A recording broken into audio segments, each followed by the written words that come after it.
Misalnya kita dengarkan kata sambutan sekaligus pemaparan materi Western Power Plant Automation System dari Pak Prasetya Hutomo. Kepada Pak Prasetya Hutomo adalah lulusan Department of Electrical Engineering Universitas Surabaya pada angkatan 2005. Nah, baik, langsung saja ya. Kita simak paparan materi oleh Pak Prasetya Hutomo. Waktu dan tempat kami persilahkan. Ya. Halo semuanya, dengar suaraku nggak? Oh, dengar Pak. Dengar Pak. Oke, ya. Pertama-tama saya ucapkan terima kasih ya, soalnya hari Sabtu teman-teman menyempatkan diri untuk hadir di acara ini ya. Semoga acara ini bisa menambah sedikit pengetahuan. Ya. Jadi kalau ada yang ingin ditanyakan lebih lanjut, mungkin kita bisa continue lewat WA atau gimana. Tapi saya mengucapkan terima kasih antusiasnya nih. 35 partisipan nih sangat luar biasa. Waktu saya alumni tahun 2006 mungkin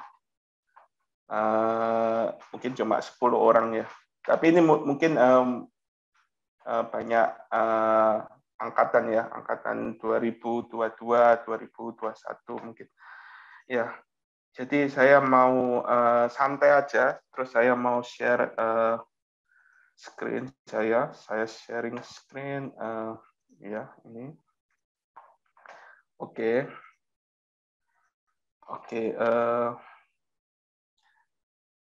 santai aja. Oke, bentar ya.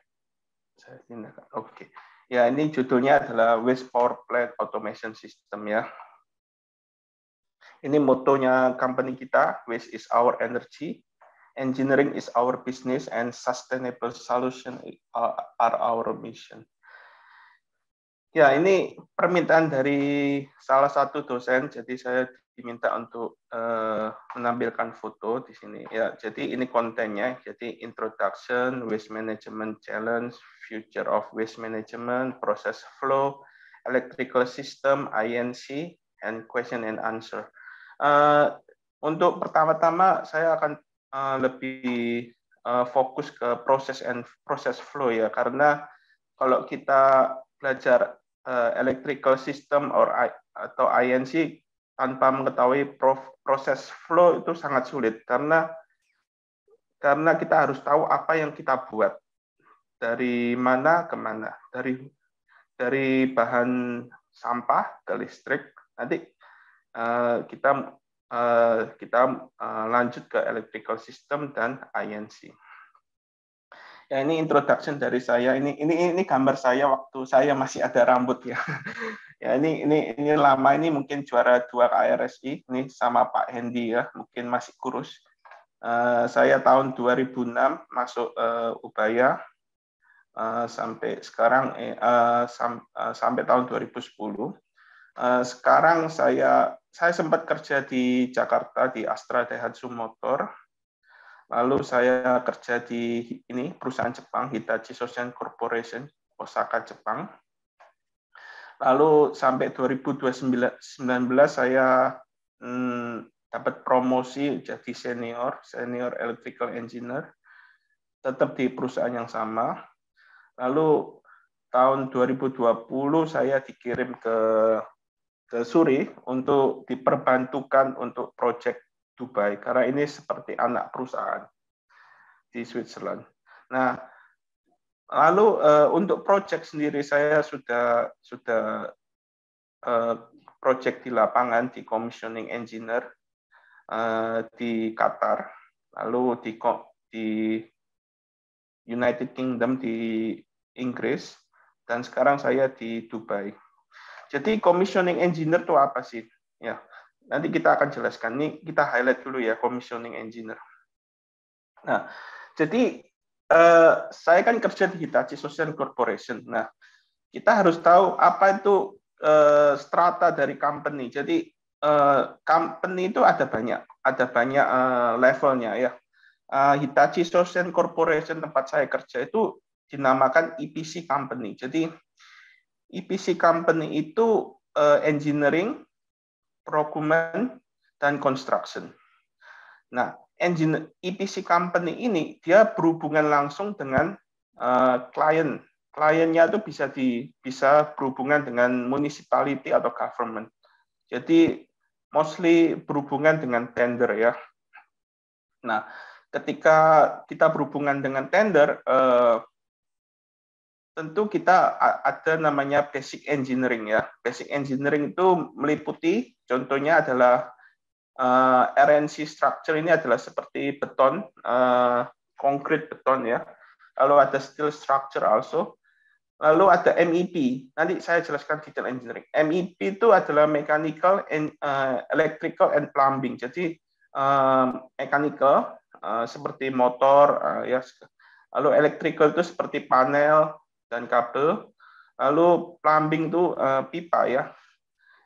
Lalu architectural also perlu, karena kita mendesain kita harus tahu room layout dan mechanical layout-nya di mana letak-letaknya. Lalu kita juga desain infrastructure. Infrastructure ini di sini itu seperti jalan, karena kan kita pasti dari ground zero ya, jadi seperti kayak tanah-tanah biasa. Jadi kita harus pakai aspal atau segala macam ya, kita harus pakai aspal. Nah, dalam pekerjaan itu kita dibantu sama detail engineering. Nah, detail engineering itu apa? Jadi gini, jadi kita nih posisi kita itu di EPC. Nah, detail engineering itu adalah misal kita butuh kabel dari satu panel ke panel lain. Nah, itu kita lempar ke vendor. Karena vendor akan mengerjakan segala sesuatu detail engineering sesuai permintaan kita. Jadi kita ini EPC company itu kita berhubungan dengan banyak vendor. Jadi seperti kalau di saat ini waste power plant ya, kita berhubungan untuk electrical, kita berhubungan dengan vendor transformer, vendor panel, lalu kita beli juga kabelnya. Nah, itu kan masih vendor-vendor yang belum terintegrated ya.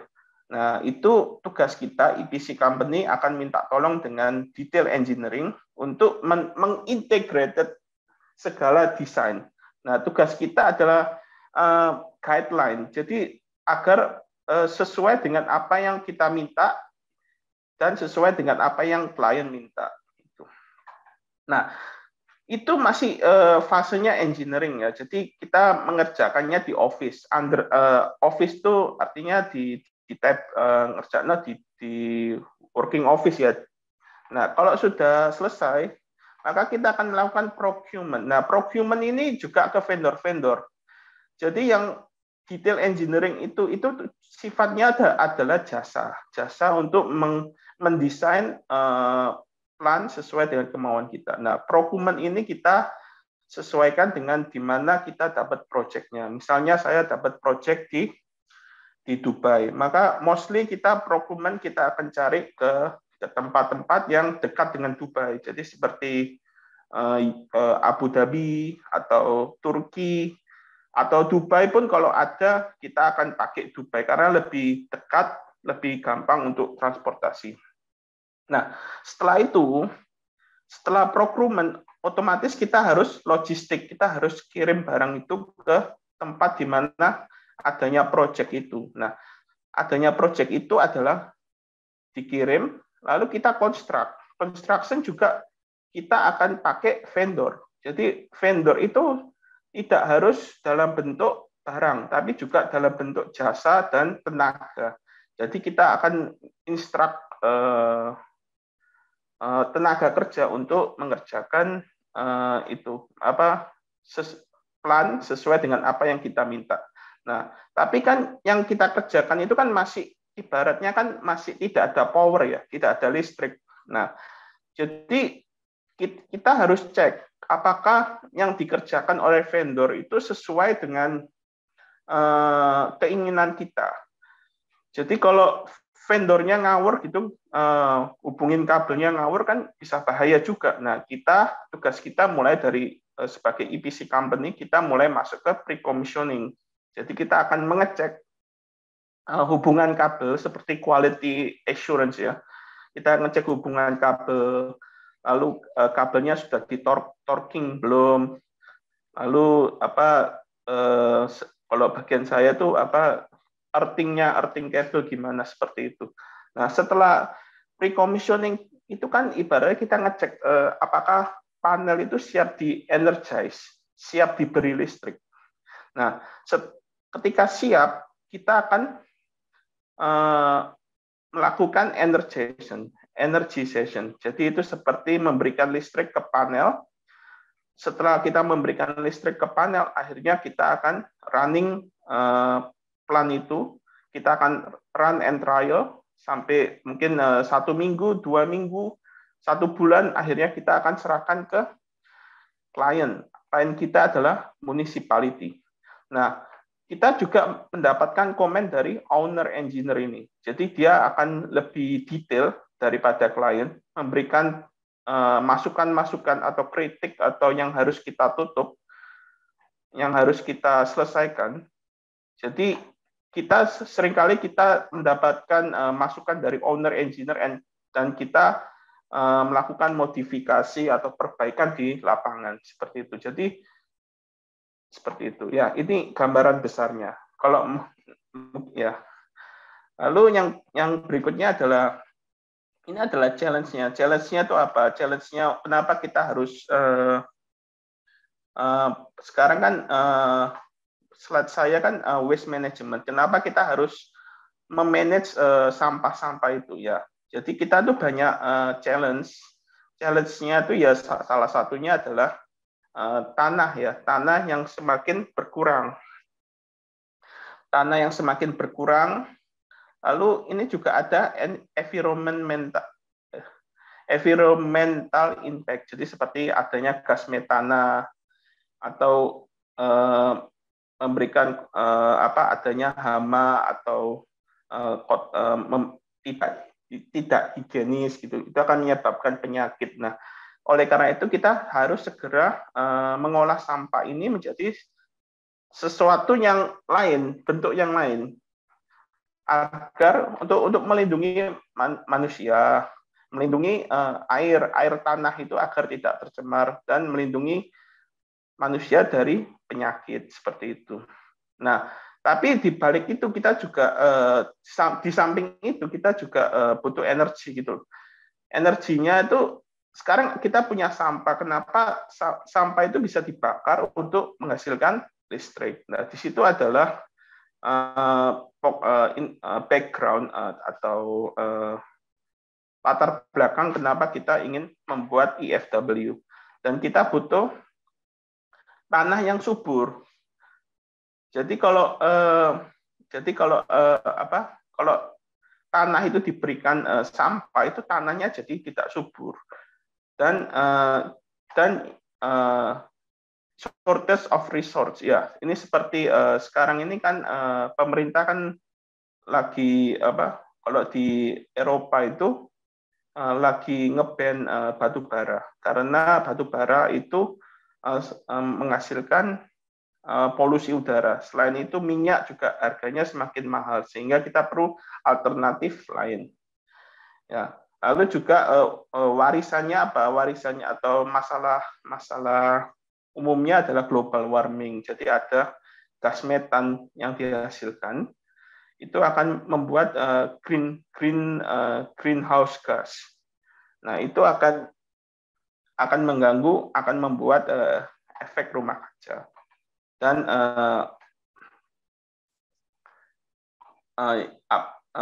jadi kalau gas itu efek rumah kaca itu dibiarkan terus-menerus, itu akan merusak habitat manusia, khususnya untuk orang-orang yang miskin gitu ya. Oke. Nah, jadi untuk sampah sendiri sebenarnya kita bisa bagi jadi 3. Jadi yang pertama itu adalah energi dan material. Ini dari non-recycle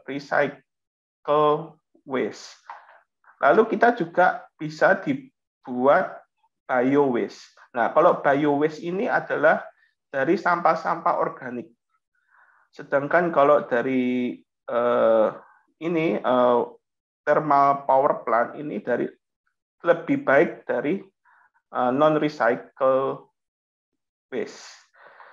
Ya, lalu seperti itu, dan tentu saja ada recover material untuk recycling atau segala sesuatu yang bisa di recycle, yaitu kaca atau metal ya atau plastik itu ya. Nah, ini ini yang paling baik menurut saya ya. Menurut saya itu negara yang paling baik itu Jepang, karena dia sudah memetak-metakan sampahnya ya. Jadi sampahnya itu sebenarnya yang paling baik itu adalah untuk sampah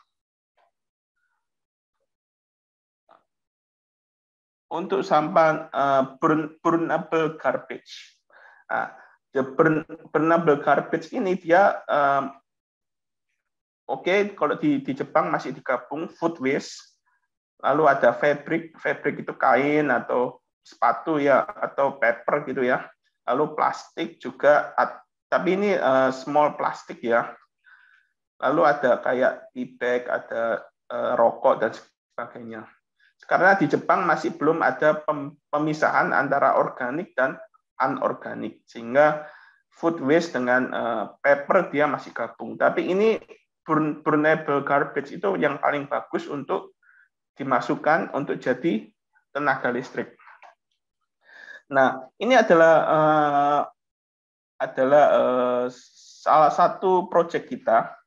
Jadi ini adalah overview. Jadi kalau kita punya sampah 1 ton, itu bisa menghasilkan sampah 1 ton dan udara 5 ton. Itu bisa menghasilkan listrik sebanyak 727 kW. Tentunya dengan sampahnya juga tidak terlalu banyak. Jadi yang dari 1 ton ini akan reduce menjadi 190 kg, kurang lebih segitu ya. Jadi total ya 200 kilo. Jadi menurut kami IFW itu sangat menjanjikan di masa depan, karena memang sampah harus disingkirkan supaya bisa berguna, juga harus dibuat sebagai listrik seperti itu ya. Nah, jadi sekarang kita masuk ke prosesnya ya. Oke, prosesnya itu ada 1, 2, 3, 4, 5. Ada 5 bagian. Jadi yang pertama itu adalah tempat untuk penerimaan dan penyimpanan sampah.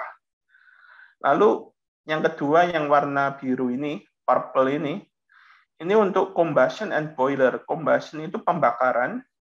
Boiler itu adalah untuk mendidihkan air yang akan digunakan untuk menggerakkan steam turbine. Lalu residue treatment. Jadi ini kan dibakar. Dibakar itu akan menghasilkan abu. Nah, abu ini akan ditreatment. Tapi untuk saat ini kita hanya dari tempat ini kita pakai crane, kita masukkan ke truk. Nah, jadi kita nggak sampai residue treatment, kita nggak ada plan sendiri. Jadi pemerintah ada residue treatment plan, tapi kita nggak ada. Jadi kita dari abu itu kita masukkan ke truk ya, dan mereka berikan ke pemerintah atau ke siapa gitu ya. Nah, lalu yang tadi saya katakan bahwa boiler itu akan menggerakkan turbin. Nah, turbin ini akan memberikan listrik ke generator seperti itu. Jadi 4 bagian simple. Nah, ini adalah bagian-bagiannya. Ini akan saya jelaskan di slide berikutnya beserta penjelasannya. Jadi saya skip ya. Nah, sekarang saya mulai dari waste delivery and storage ya. Nah, di sini adalah tempat pertama nomor 3. Jadi nomor 1 tidak saya bahas ya. Nomor 1 cuma truk aja ya. Nomor 3 ini kan crane ya. Crane itu tempat untuk mengambil sampah. Jadi di sini itu ada ada truk ya, dia ngambil sampah sini. Nah, di sini crane akan menggerakkan mengambil sampah untuk dimasukkan ke feed hopper. Kita ngomongnya feed hopper. Nah, di crane ini itu kita punya ini. Jadi ada odor absorber dan anti freezing additive. Ini untuk Eropa ya, karena Eropa kan suhunya dingin. Nah, tapi untuk negara-negara panas seperti Dubai itu tidak ada anti freezing additive, itu tidak ada. Tapi ini dia pakai service air. Service air itu udara yang disalurkan ke freezing additive dan menuju ke tipping bay. Jadi tipping bay itu adalah tempat di mana ini gate-nya ini buka, ini sudah tipping bay namanya. Nah, di sini itu ada 1014. 1014 itu adalah limit switch. Jadi di gate ini itu ada limit switch. Jadi begitu satu dari limit switch itu buka, itu akan memberikan kalau di negara Dubai itu pakai odor absorber. Dia akan memberikan proses water. Lalu ada PCV. PCV itu adalah pressure control valve. Itu akan diatur pressure-nya sehingga odor absorber itu bisa mengalir ke tipping bay. Nah, di sini juga di crane ini juga banyak motor. Jadi ada motor hoist, lalu ada motor ke kiri ke kanan, kita ngomongnya itu trolley motor, waste crane trolley motor. Lalu kita ada namanya waste crane bridge motor. Lalu kita juga ada capit ini juga ada motornya juga. Lalu ini itu adalah fan untuk mendinginkan hoist ini ke bawah. Hoist itu rantai, jadi ke bawah naik ke atas gitu. Dan ini juga ada ini WI ini adalah weight indicator. Jadi kalau misalnya overload ini akan memberikan indikator. Nah, ini ada simbolnya, ada beda-beda. Nanti saya akan berikan. Jadi simbol ini itu adalah indikasi local indicator. Jadi kita bisa lihat di waste crane itu. Jadi tidak dikirim ke DCS atau PLC. Oke. Lalu kita juga ada auxiliary grab. Jadi kalau misalnya ini rusak, jadi kita ada auxiliary ini yang digerakkan pakai remote di sini ya. Lalu ya di sini. Lalu kita juga ada ini satu di sini itu apa namanya brake waste crane brake. Jadi ini semua dikontrol semua oleh siapa? Nah, ini dikontrol oleh orang. Jadi ini tidak otomatis. Ini semua dikontrol oleh orang. Karena apa? Karena ini banyak variabelnya ya. Jadi ini adalah prosesnya. Jadi truknya masuk, lalu pintunya buka, lalu dia nurunin sampahnya. Lalu ini adalah hoist-nya di sini, lalu dia crane-nya turun. Nah, tugasnya operator itu membuat gundukan seperti ini. Supaya apa? Supaya mudah. Jadi kan tugas kalau power plant itu kita harus menjaga kestabilan turbin, menjaga kestabilan tegangan. Untuk menjaga kestabilan tegangan, kita harus menjaga kestabilan turbin. Untuk menjaga kestabilan turbin, kita harus menjaga kestabilan steam dan menjaga kestabilan combustion. Jadi kita harus secepat mungkin kalau misalnya combustionnya lagi turun atau pembakarannya lagi turun, kita harus memberikan sampah ini untuk dibakar ke sini, ke ruangan sini. Nah, namanya itu feed hopper. Jadi sampah itu akan dibuang ke sini, ke feed hopper. Nah, di sini ada kamera thermal. Kamera thermal ini fungsinya untuk melihat kandungan air. Jadi kita tidak menyukai power plant, tidak menyukai sampah dengan kandungan air tinggi.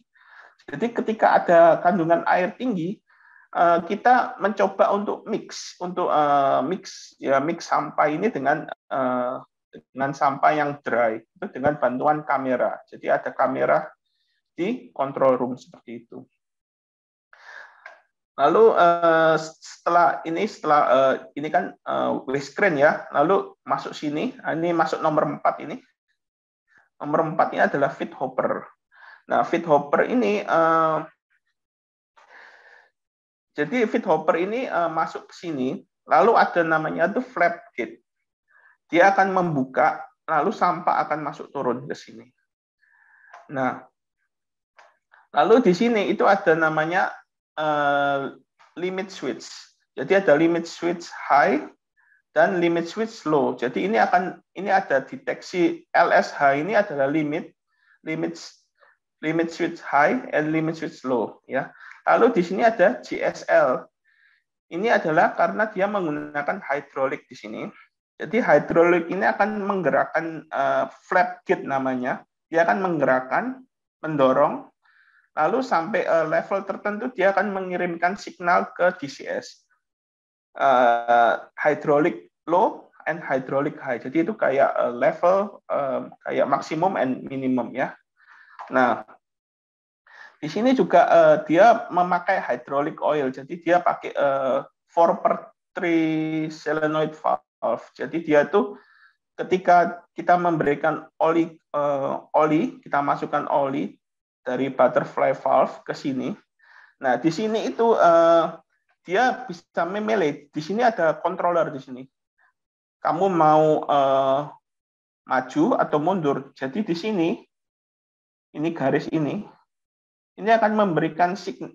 Ini adalah signal dari DCS. Kamu mau maju atau mundur. Kalau kamu mau maju, jadi ini akan mengalir ke sini. Jadi ini akan kedorong ke sana dan ini akan mengalir ke sini. Sehingga ini akan kedorong ke sana. Sedangkan kalau ini dibuat mau open, jadi dia akan kedorong ke sini. Jadi oli itu akan masuk ke sini dan menuju ke sini dan menekan ini hydraulic valve ya di sini. Hydraulic valve di sini. Jadi itu sistem dari 4/3 solenoid valve. Lalu selanjutnya ini adalah fotonya. Jadi ini adalah mulutnya feed hopper. Lalu dia ada flap gate gini. Dia akan didorong, tapi dia ada maksimum capacity. Karena apa? Karena kita takut kalau bahasa Indonya itu nyangkut gitu loh.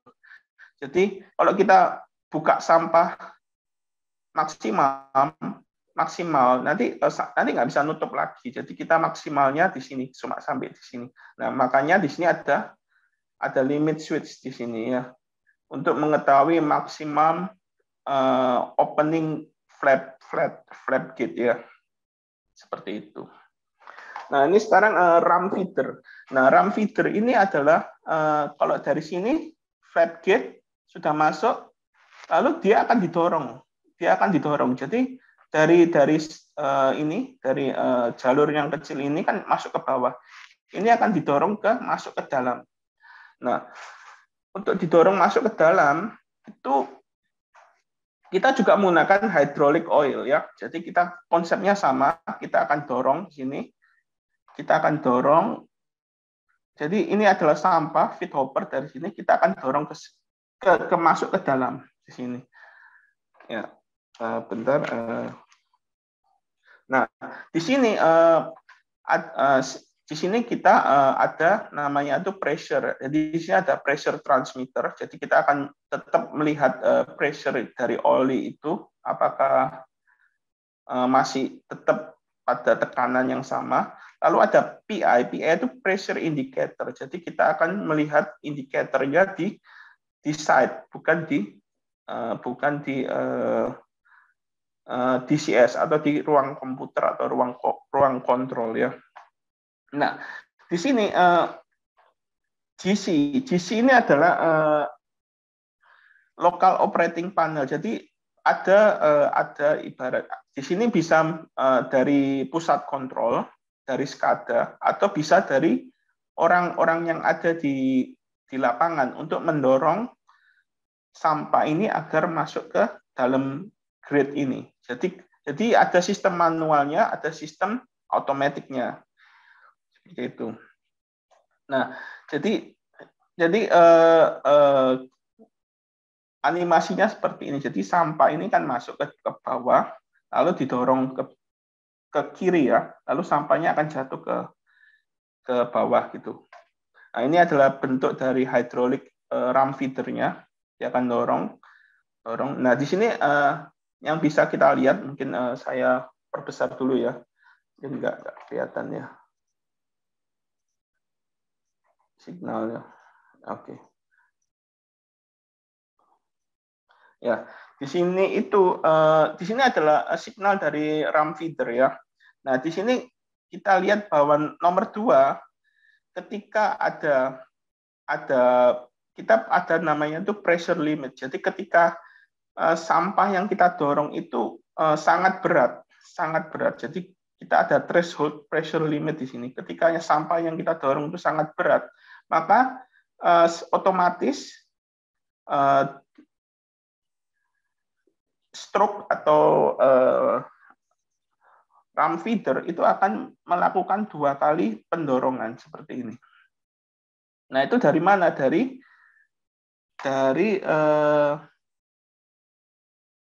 Dari pressure limit. Jadi kita ada pressure limit, ada pressure limit sensor di sini. Jadi kalau lihat di sini, mungkin di sini nggak ditayangkan ya. Jadi di sini itu ada pressure limit di sini. Jadi ketika apa yang kita dorongkan ini sangat berat, maka dia akan stroke 2 kali, akan 2 kali dorong seperti itu. Lalu sekarang kan kita sudah dari oke. Nah, ini kan sudah didorong. Lalu di sini adalah tempat pembakaran. Nomor 6 ini adalah tempat pembakaran. Nah, tempat pembakaran di sini, jadi sampah ini akan dari ram feeder ini sampah akan turun ke bawah. Gitu ya.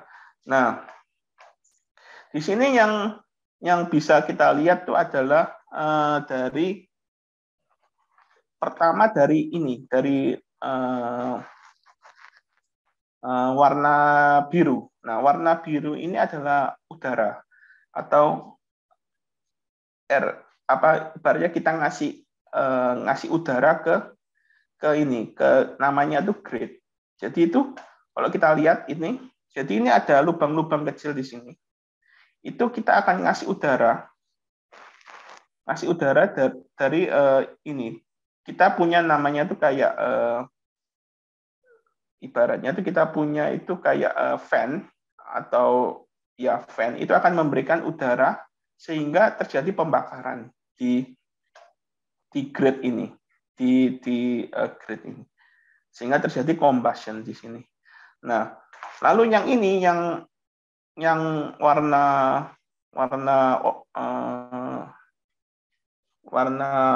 ini coklat ini ya, ini dia ini bisa gerak. Jadi ini ada yang bisa gerak. Jadi seperti tangga berjalan. Jadi ini bergerak maju, tapi ini tidak bergerak. Jadi ada yang bergerak dan stay, bergerak dan stop di tempat seperti itu. Nah, ini ada hidroliknya. Jadi ini akan mendorong. Yang warna merah ini mungkin bisa lihat ya. Bentar saya kasih besar dulu.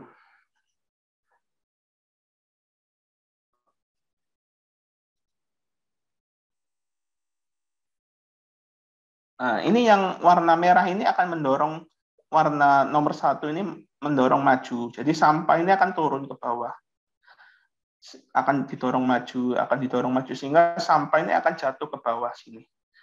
Nah, Nah, udara yang di sini, yang sudah diberikan ke sini, itu udaranya itu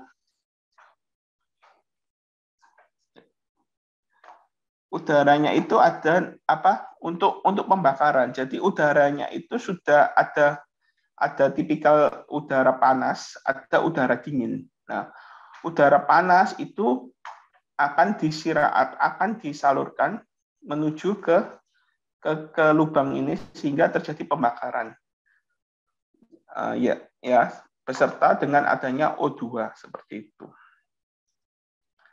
Lalu ya ini adalah primary air system. Jadi mungkin agak lompat. Jadi ini adalah udara yang disalurkan ke grating system ini. Jadi udara yang dikirimkan ini ada dua. Ada yang dari waste bunker yang tadi tempatnya sampah itu, atau ada dari boiler house. Itu nanti ini seperti feedback dari boiler. Tapi ini udaranya mayoritas kita dari waste bunker di sini.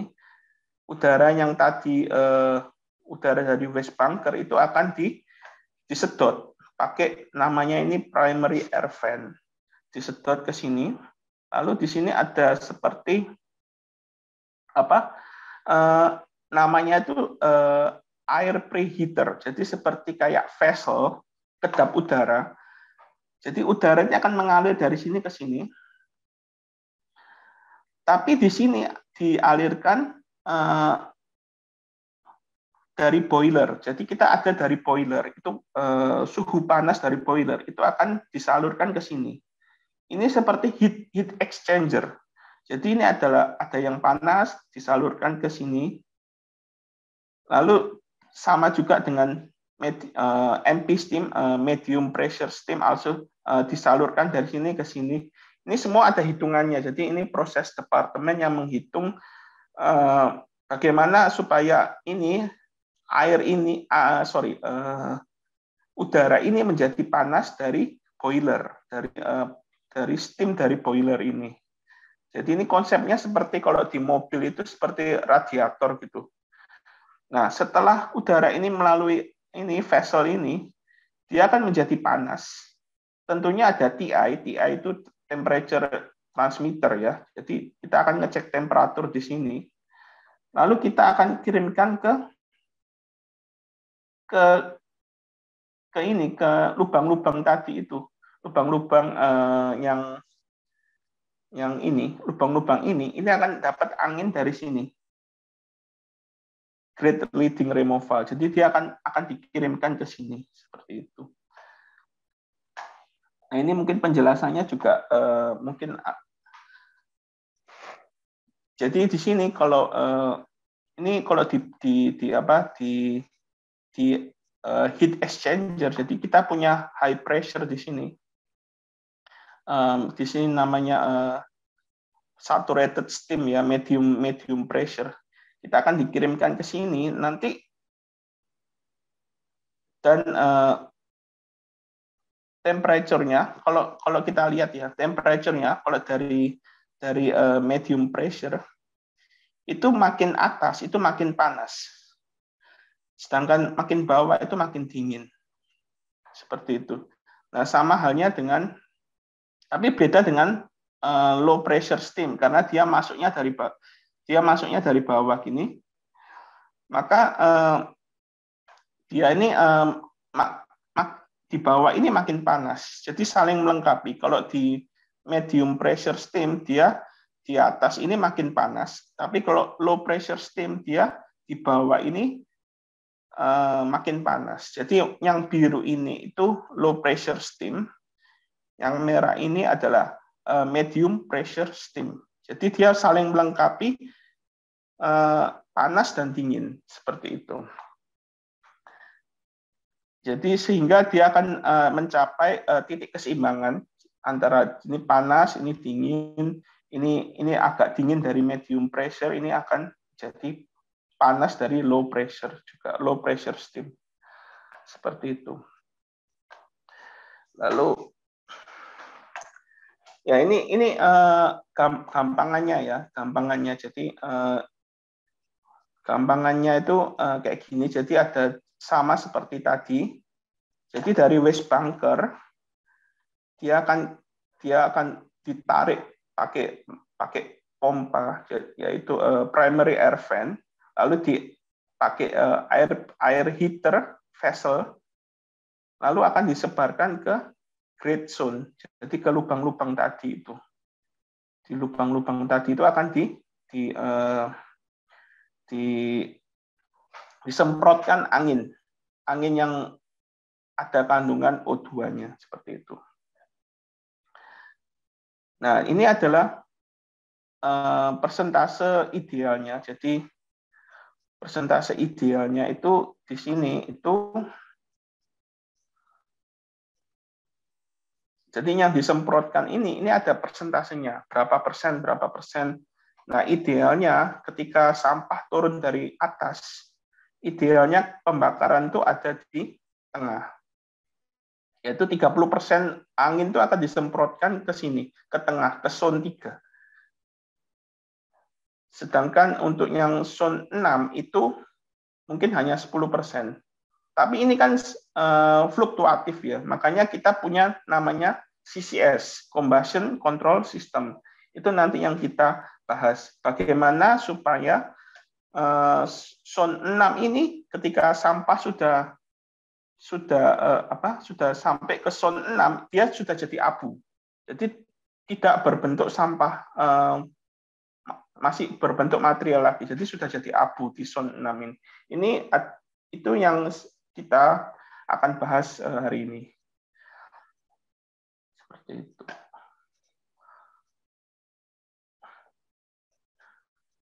Ini saya cepat ya soalnya ini agak banyak. Lalu ini, jadi ini secondary air system PNID. Itu ini di sini. Jadi di main diagramnya ini saya besarin juga. Jadi pembakaran itu di nomor 6. Pembakaran itu di nomor 6. Lalu dari pembakaran itu kan kita punya namanya itu sisa-sisa pembakaran. Seperti namanya itu masih ada material-material pembakaran yang terbang menuju ke atas.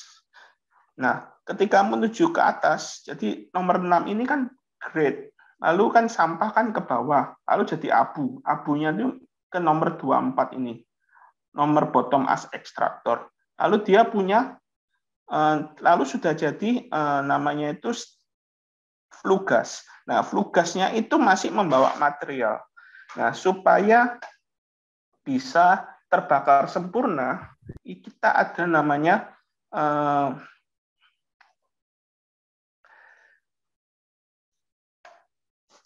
ya, jadi begitu naik ke atas, kita akan menginjeksi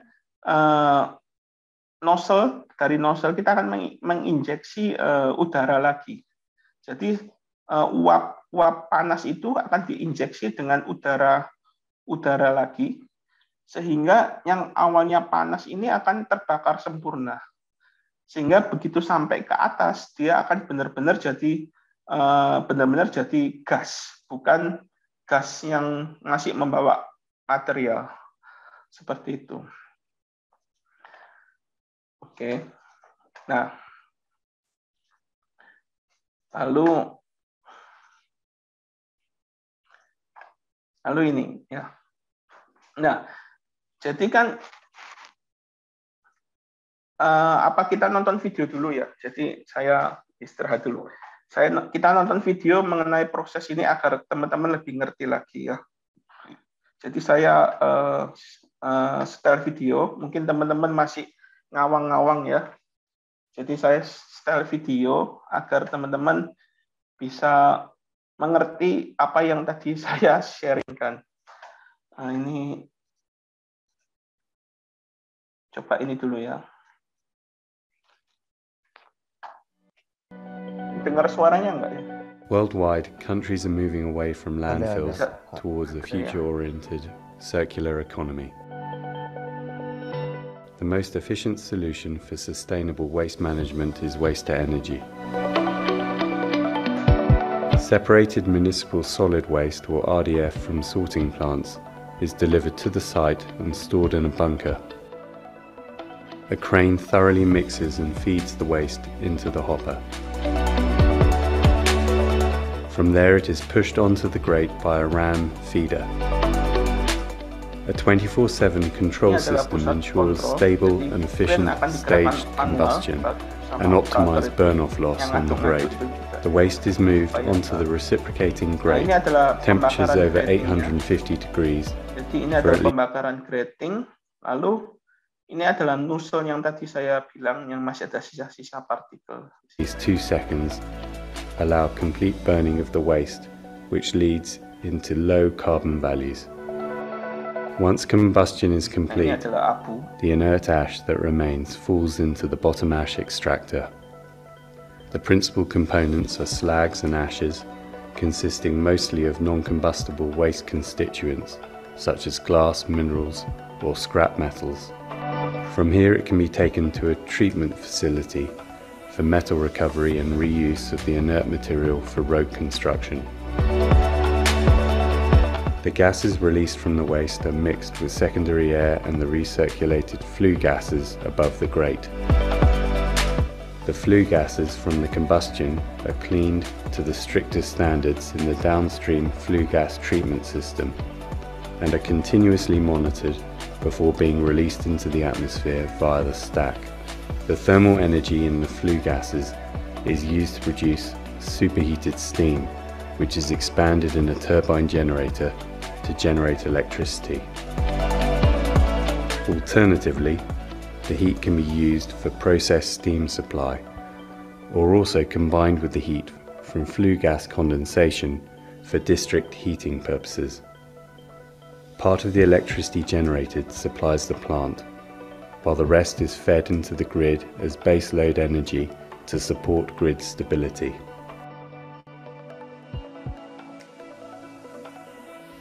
This makes electricity accessible to households and businesses. The waste generated in daily life is in turn collected and fed into the EFW plant. The cycle is being closed.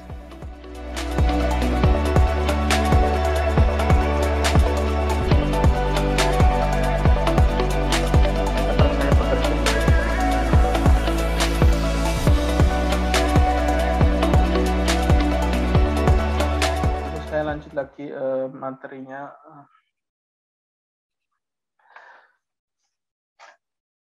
Ya, lalu di sini ya. Jadi ini kan tadi kan disemprot ya, disemprot, kita lihat di video disemprot gitu. Nah, disemprot tuh jadi kita tuh punya ada dua abu namanya. Kalau dalam bahasa Inggris itu bottom ash atau abu berat, ada fly ash, abu ringan, abu yang bisa terbang-terbang. Nah, abu ringan ini yang masih membawa partikel-partikel sampah sehingga masih bisa dibakar ulang seperti itu. Jadi ada disemprot nozzle dari sini, kita dia ambil dari secondary air vent, namanya secondary air vent dari boiler room. Ya. Nah, di sini ini ketika ini udaranya sudah bersih, ini akan menuju ke evaporator, lalu SH ini superheater dan economizer. Nah, jadi mula-mula itu economizer itu adalah air biasa. Jadi dia akan diisikan air di sini. Ketika economizer ini penuh, dia akan mengisi boiler di sini. Nah, ketika boiler ini diisi, maka dia akan turun ke evaporator di sini. Nah, jadi udara panas yang sudah bersih itu akan memanaskan evaporator. Memanaskan evaporator dan dinding-dinding. Nah, sehingga water yang terus diisi sama feed water ini kan terus diisi ya. itu akan separuh berubah jadi steam, separuh berubah jadi water. Nah, steamnya itu akan masuk ke superheater 1, lalu superheater 1 akan masuk ke superheater 2, lalu akan masuk ke superheater 3, lalu dari superheater 3 dia akan masuk ke steam turbine. Karena memang tujuannya adalah kita menurunkan, tujuannya itu menurunkan panas, tapi kita menghasilkan steam. Jadi menghasilkan steam sehingga steamnya bisa dipakai ke steam turbine gitu. Lalu ini entalpi H2O ya. Jadi dia akan naik dari ini eco ini economizer. Jadi 240 kilojoule per kilogram itu energinya. Lalu dia akan naik masuk ke evaporator, lalu masuk ke superheater 3. Ini yang paling kuat kilojoule per kilogramnya. Seperti itu. Nah, setelah masuk ini kita dari superheater 3 itu kita namakan high pressure steam. Jadi high pressure steam itu akan masuk ke sini dan akan menggerakkan turbin.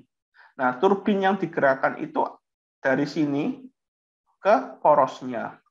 Nah, dari sini itu dari sini ke sini itu akan lama-kelamaan itu akan turun pressure-nya. Jadi pressure-nya akan turun. Jadi dari sini ini akan menjadi medium pressure. Dari sini dia akan jadi low pressure. And makin lama makin turun low pressure-nya itu. Nah, low pressure yang tadi ini akan masuk ke sebelumnya itu yang dari sini, yang dari boiler ini. Dia akan masuk ke sini. Jadi ada yang medium pressure, ada low pressure. Jadi turbine ini ada lubang-lubang ini. Lubang ini tempat pembuangan steam yang sudah melewati turbin. Karena turbin kan hanya perlu bergerak. Setelah dilewati steam, maka dia akan meninggalkan turbin lewat nomor 1, nomor 2, dan nomor 3, dan nomor 4. Seperti itu. Dan juga turbin ini harus dijaga tetap dingin. Jadi makanya kita ada condensate air. Jadi kita juga ada angin atau udara yang kita salurkan ke sini. Jadi kita jaga supaya turbin ini tetap dingin dan juga cooling generator ini juga tetap dingin, tapi generator ini dengan menggunakan water. Water ini warna hijau, kalau ini warnanya biru kalau angin ya, udara. Nah, ini dari sini ini adalah proses sampai energy recovery. Sekarang kita masuk ke flue gas treatment-nya. Flue gas treatment-nya itu adalah, kalau flue gas itu adalah bagaimana gas buang kita itu bisa dibuang ke lingkungan dengan aman. Nah, itu kita punya namanya itu SNCR. Bentar, saya buka dulu.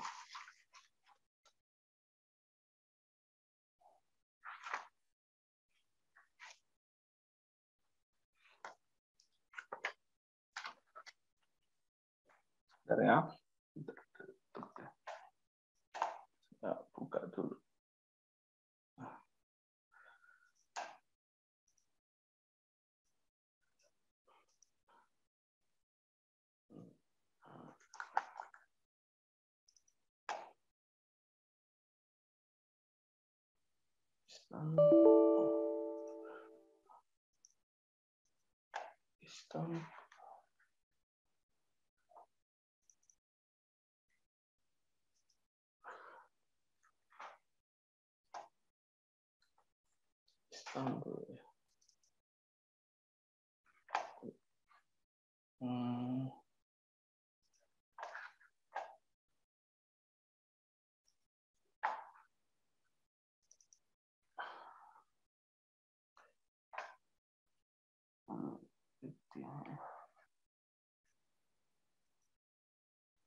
Bentar, ini saya ada. Oke, ya. Oke. Balik sini lagi. Bentar, saya buka dulu. Tugas.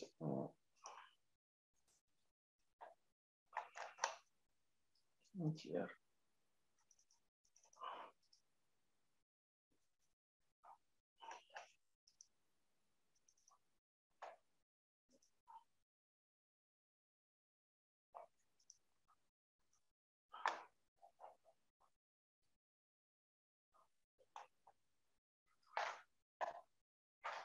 Ya, jadi ini SNCR ini fungsinya adalah dia menyemprotkan ini sejenis kimia. Sebentar saya cari dulu kimianya apa. Saya lupa juga.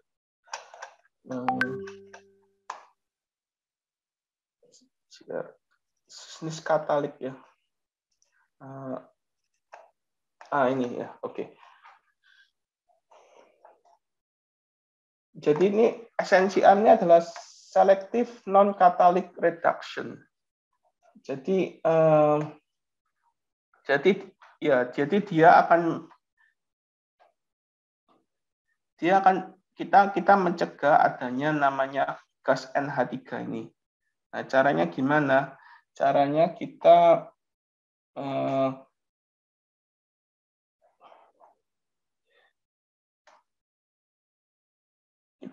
jadi di sini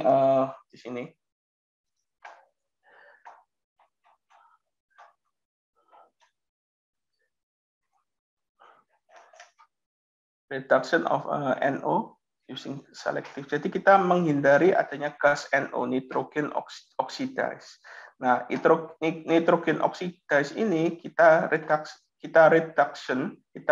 kurangi itu dengan memberikan NH3.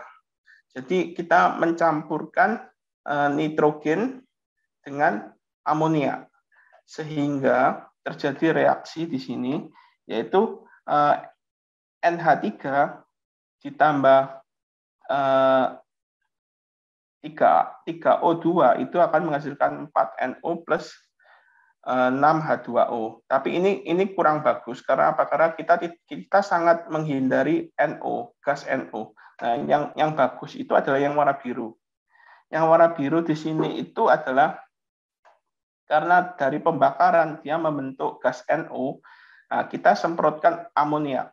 Amoniak ini sehingga dia akan disemprotkan dengan amoniak, lalu disemprotkan dengan oksigen, dia akan menghasilkan gas nitrogen. Jadi dia akan bereaksi dengan gas, dia akan menjadi gas nitrogen sehingga mengurangi adanya gas NO.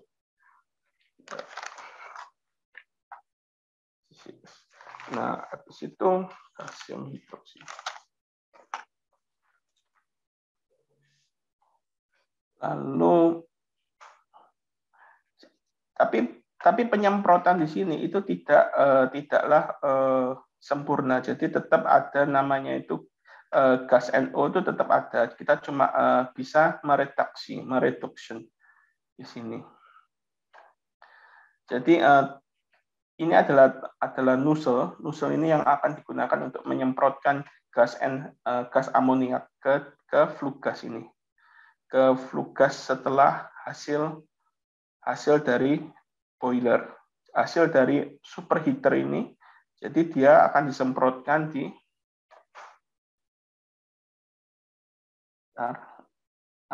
jadi dia akan disemprotkan di SNCR nomor 18. Dia akan disemprotkan ke sini. Jadi berbarengan setelah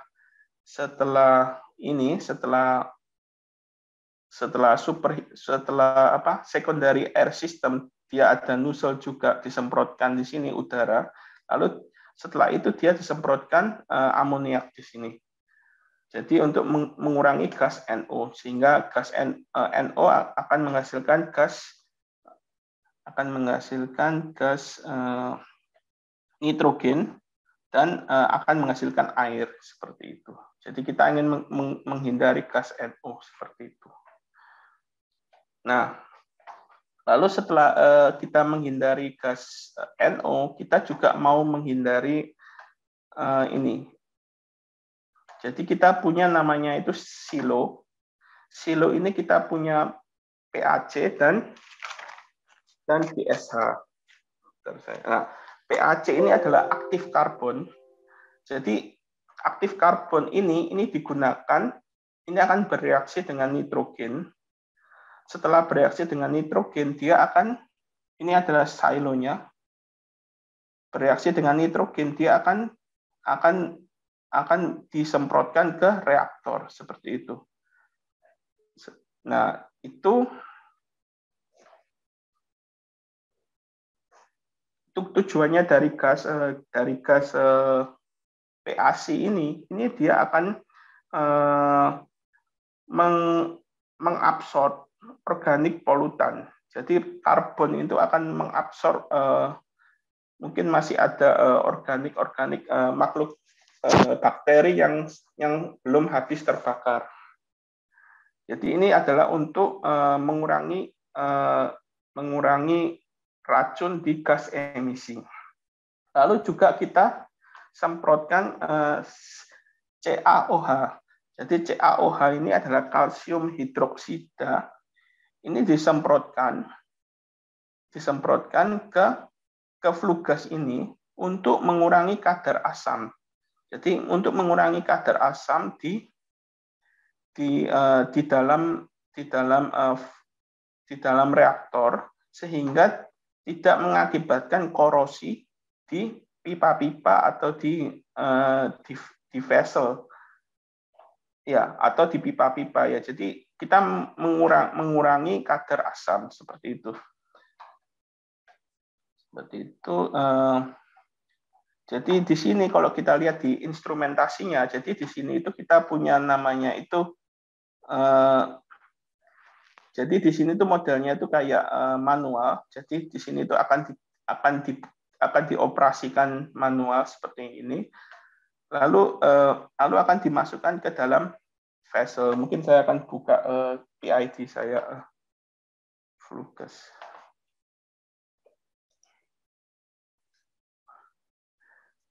Flue gas reaktor.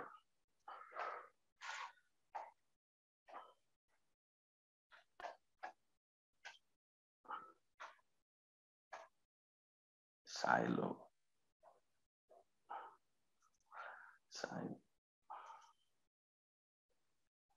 Big job ya.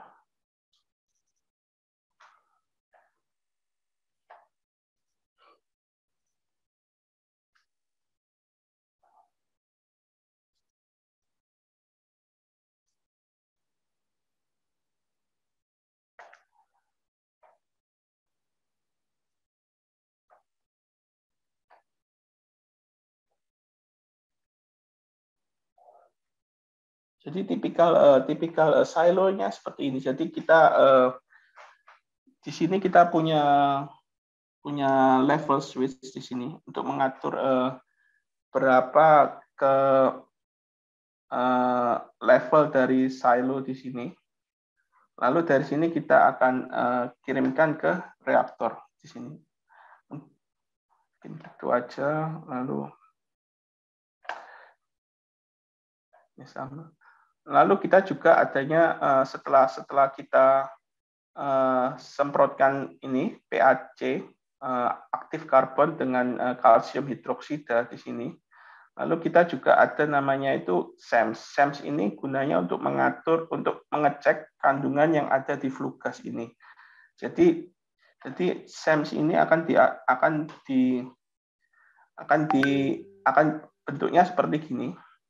Jadi SEMS ini akan diinstal di dalam reaktor dan ini kita akan deteksi berapa besaran nilai-nilai kandungan flue gas. Tapi ini sifatnya open loop ya. Jadi tidak ada umpan balik. Jadi bagaimana kita bisa membuat nilai flue gas ini jadi baik, itu kita harus dari proses-proses sebelumnya. Jadi kita optimasi sistem kita sebelum-sebelumnya, tapi ini tidak otomatis. Jadi kita harus menganalisa sendiri karena ini bukan dari satu kesatuan pabrik kita. Jadi ini adalah sistem terpisah. Jadi ini tidak masuk dalam DCS, tapi dia masuk dalam PLC seperti itu. Nah, setelah itu baru setelah gas-gas berbahaya itu disingkirkan, lalu kita masukkan ke namanya fabrik filter. Nah, fabrik filter ini seperti gini. Jadi gasnya itu dari sini. Gasnya itu dari hasil gasnya dari sini.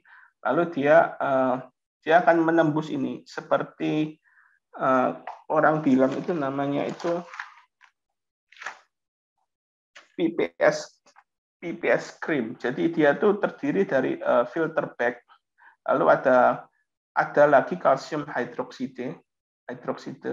Jadi fungsinya tadi untuk mengurangi asam juga kalsium hidroksida. Lalu juga ini nomor 3 residu absorben juga ini. Jadi sehingga ketika ini nomor 4 ini ketika melewati nomor bulatan nomor 1 ini dia tidak membawa partikel-partikel yang ada di bawah sebelumnya dari proses-proses sebelumnya seperti itu. Oke, itu adalah proses dari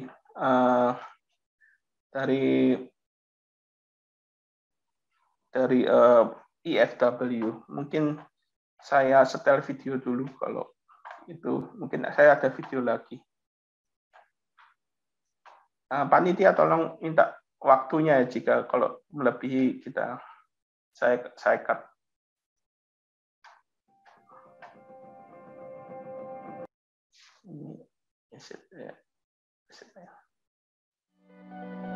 Oriented, the most efficient solution.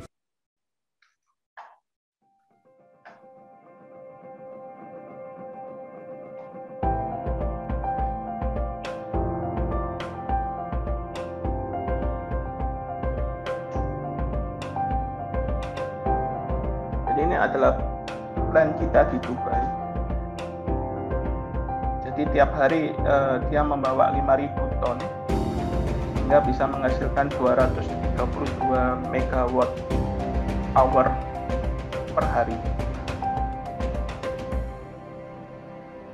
Nah, ini adalah silo. Jadi yang kalsium hidroksida dan aktif karbon itu dari sini, dari silinder ini.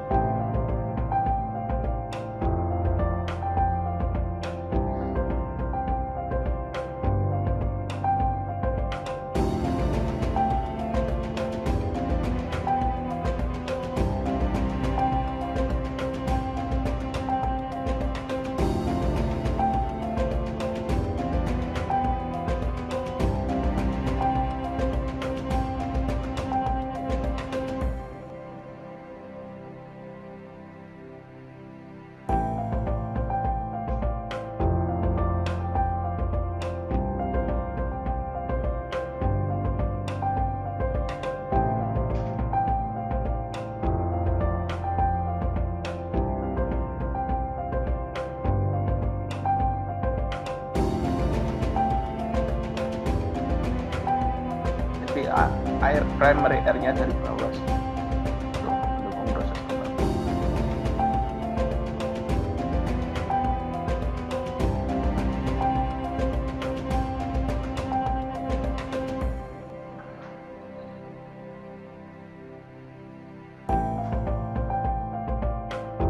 Start ini adalah lubang tempat terakhir pembuangan flue gas ya.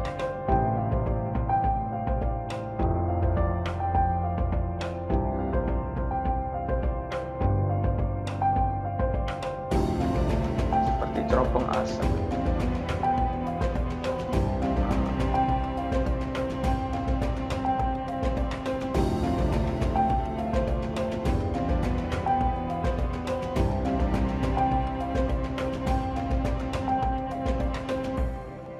Jadi ini air dari sini, dia akan memberikan air ke boiler, tempat di mana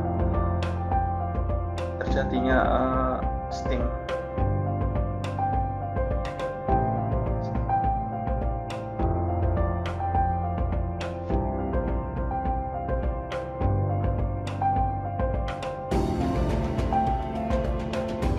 Lalu setelah dari steam, dia akan didinginkan lewat sini.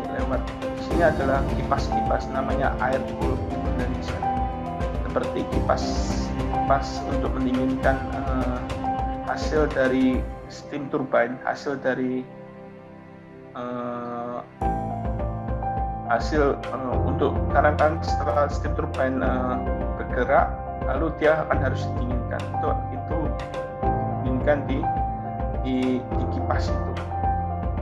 Mungkin nanti saya kasih lihat kipasnya.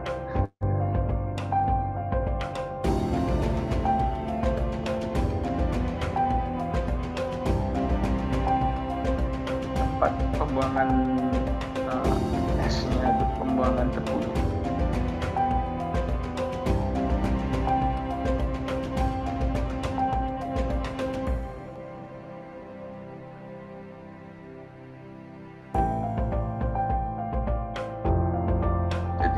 Ini treatment plan sudah bukan scope kita lagi. Jadi kita mau join konsorsium dengan company lain.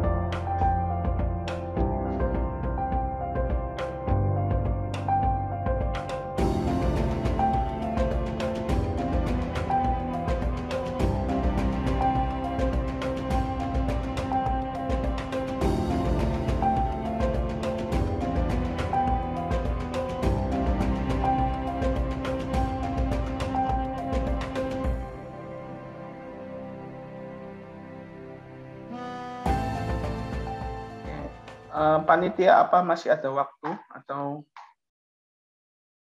bagaimana? Iya, Pak. Masih ada waktu. Oke, berapa menit? Sekitar 30 menit, Pak. Oke, 30 menit. Oke. Ya. Oke.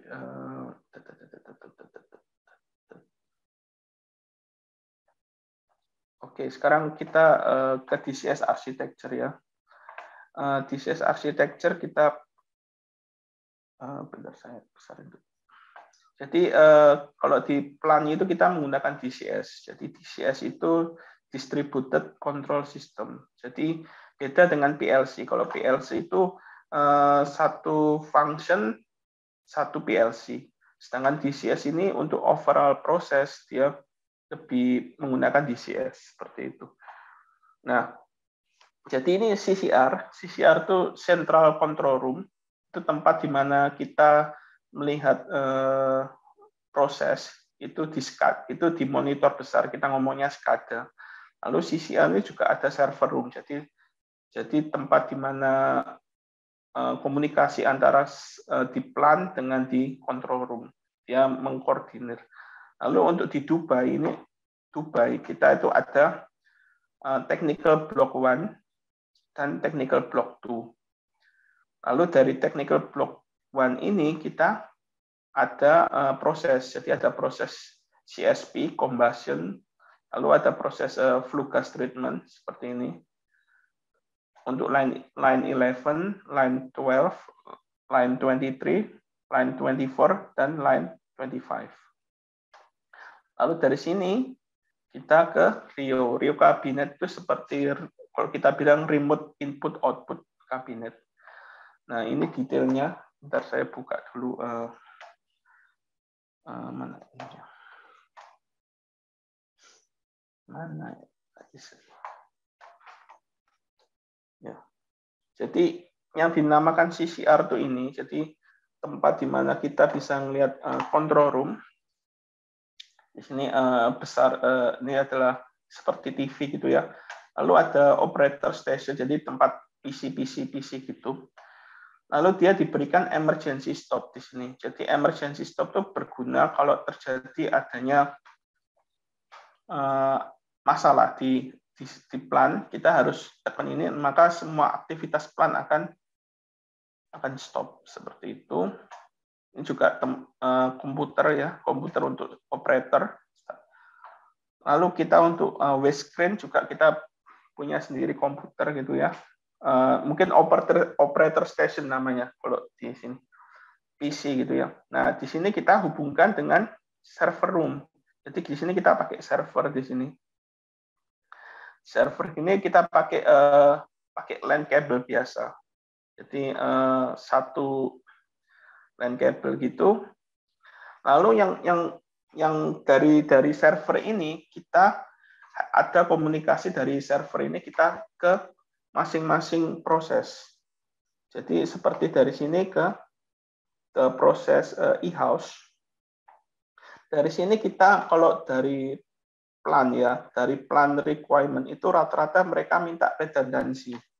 Jadi redundancy itu gimana? Maksudnya kalau kabel putus satu, dia masih bisa ada spare kabel berikutnya. Jadi ini sistem redundancy di plan. Jadi kita mencegah terjadi adanya loss communication. Nah, di sini karena plan itu begitu besar, kita memakai fiber optic di sini. Jadi yang garis dash line ini itu kita pakai fiber optic karena jaraknya lebih dari 100 meter.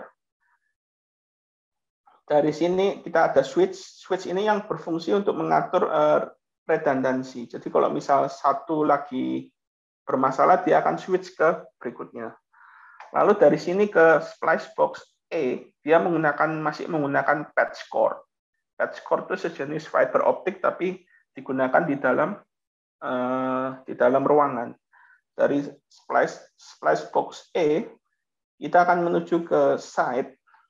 Itu juga sama. Jadi kita menggunakan splice box also. Jadi seperti konektor gitu untuk fiber optic. Lalu dari splice box ke switch kita menggunakan patch cord. Kayak gitu. Lalu kita ke orang bilangnya sih DCS ya, DCS card ya. Lalu di sini kebanyakan kita ini kan sudah masuk ke dalam proses. Kalau komunikasi dari server ke proses station ini, itu prosesnya masih serial, datanya masih serial. Sedangkan data kebanyakan instrumen itu di site itu menggunakan hardwire. Jadi menggunakan 1-0 atau analog input 420 mA gitu ya. Jadi dia itu masih menggunakan hardwire. Kita bilangnya itu hardwire. Masih satu kabel atau dua kabel satu data, dua kabel untuk satu data. Jadi fungsinya Rio ini dia punya card namanya IO card. Dia tuh untuk mengoccupy masing-masing sensor yang ada di site ini yang masih hardwire, di mana dua kabel satu data, dua kabel satu data. Ini akan dikumpulkan, lalu akan dikirimkan dengan serial data untuk menuju ke control room. Tentunya melalui proses dari Rio ke process station, dari process station ke server kabinet. Seperti itu. Lalu kita punya macam-macam protokol. Jadi contohnya kayak ini, dari burner ini, kita menggunakan ini adalah Profibus. Warna ungu ini adalah Profibus. Lalu sekarang ini lagi ngetren ini untuk ini EIC 61850 ini lagi tren untuk komunikasi di switchgear. Jadi kalau untuk komunikasi di switchgear kita rata-rata menggunakan warna hijau. Warna hijau ini adalah untuk komunikasi di switchgear karena rata-rata vendor sekarang menggunakan EIC 61850. Seperti itu. Lalu ini singkatnya aja. Lalu ini adalah bentuk overall DCS screen. Jadi ini yang akan ditampilkan di SCADA. Ini adalah ibaratnya tuh main screen-nya tuh ini. nanti ketika kita masuk lebih dalam lagi itu terjadi ada window-window baru seperti itu. Kurang lebih sama seperti apa yang sudah saya jelaskan. Jadi ada superheater, ada boiler. Ya. Ini sekarang kita bahas tentang CCS konsep ya. Nah,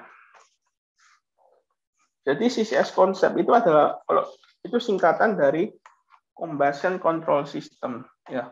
Nah, Combustion Control System itu kita punya 4 objektif, 4 target. Jadi gimana caranya supaya pembakaran kita stabil, pembakaran yang dihasilkan sehingga menghasilkan steam yang stabil, sehingga turbinnya juga berputar dengan stabil. Yang pertama itu kita minta aliran steamnya ini tetap konstan. Jadi aliran steamnya ini tetap konstan di sini. Yang kedua, kita minta combustion airflow-nya itu juga harus konstan. Jadi yang untuk bakar di bawahnya grate itu harus konstan juga. Yang ketiga, gas buang. Jadi ini itu gas buang terakhir itu yang melalui stack itu tidak boleh terdapat kandungan O2 dengan kandungan yang banyak. Karena karena kandungan O2 yang banyak artinya proses combustion tidak berlangsung sempurna. Jadi kita harus mengoptimalkan O2. Lalu yang keempat adalah bagaimana setelah di grating itu di state ke-6 itu dia benar-benar terbakar dan jadi abu. Jadi benar-benar dia menjadi abu, tidak bersisa lagi. Yang di grating itu, yang di sini ya, itu benar-benar menjadi abu. Itu yang target kita nomor 4. Itu adalah control system yang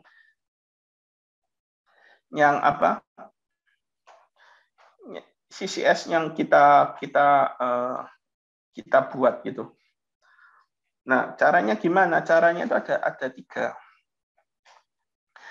Caranya yang pertama itu adalah corrected live steam set point and O2 content set point. Jadi di sini kita harus membuat set point itu input kita ya. Input kita tuh harus benar. Nah, input kita ini berdasarkan spesifikasi. Biasanya kita akan mengadakan uji kelayakan terhadap kandungan sampah. Apakah sampah itu mempunyai nilai bakar yang tinggi atau tidak. Sehingga kita bisa dapat nilainya kurang lebih, kalau dalam kasus di Turki, di Istanbul, Turki itu, kita dapat input di sini, itu 77 ton per hour. Itu adalah nilai steam yang ingin kita dapatkan. Itu harus kita tentukan dulu. Itu adalah set point kita. Nah, lalu set point kedua adalah ini, presetting NCV range. Oh, ya. Jadi NCV range itu adalah ini. NCV range itu kalau dilihat ini kan ada nilai dari 9, 8,5, 8, 7,5, 7, 6,5, 6. Nah, ini harus kita input. Nah, gimana caranya? Itu kita harus melihat karakteristik sampah kita. Nah, karakteristik sampah kita itu berada di titik mana? Jadi ini adalah grafik antara sampah yang kita bakar dengan panas dan steam yang kita peroleh. Nah, optimalnya itu adalah kita berada di titik ini, LP6. Kenapa? Karena LP6 itu di mana kita sampahnya sedikit, tapi menghasilkan thermal power dan steam flow yang tinggi. Itu optimal kita. Jadi kalau kita ingin membuat, ingin plan kita berjalan optimal, itu kita harus pasang ini,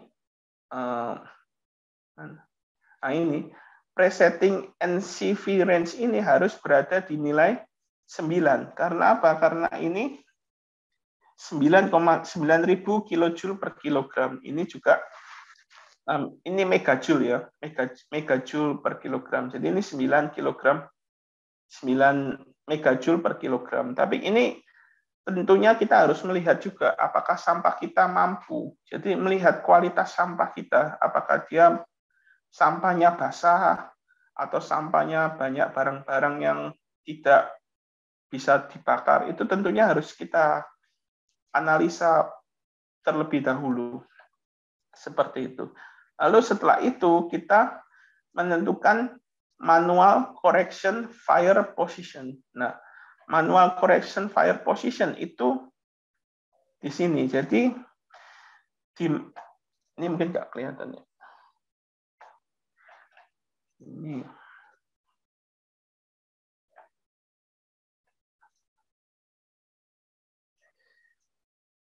Jadi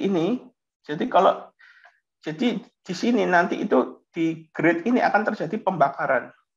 Nah, kalau pembakarannya di sini itu namanya pembakarannya terlalu pendek. Kalau pembakarannya di tengah itu namanya pembakarannya ideal. Kalau pembakarannya di bawah itu namanya pembakarannya itu terlalu panjang. Nah, ini kita bisa lihat kalau pembakarannya terlalu pendek di sini, maka kita harus mempercepat ram feeder. Jadi ram feeder itu dipercepat, yang bagian dorong sampah itu. Lalu bagian grade itu bagian pembakaran ini harus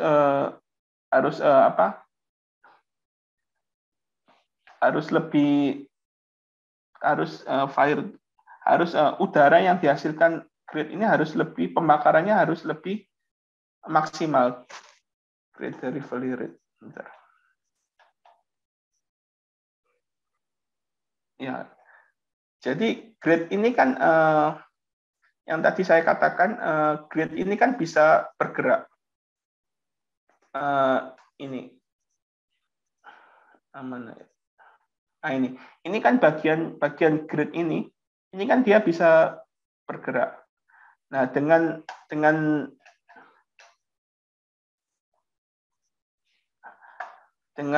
fire to short, maka grade ini harus lebih bergerak lebih cepat.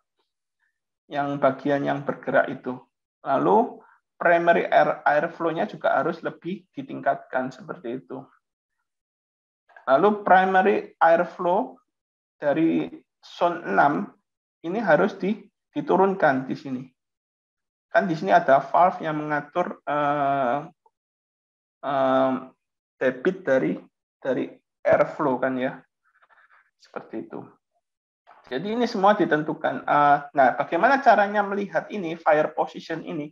Di sini kita punya namanya kamera. Jadi di sini di combustion ini, di grating ini kita ada kamera di sini. Ada kamera sehingga kita tahu fire position-nya itu kita mau ditambah atau di plus atau plus itu. Nah, itu yang menentukan. Nah, mungkin kita lihat video dulu. Lihat video dulu. Ini first fire. Ini di Istanbul ya.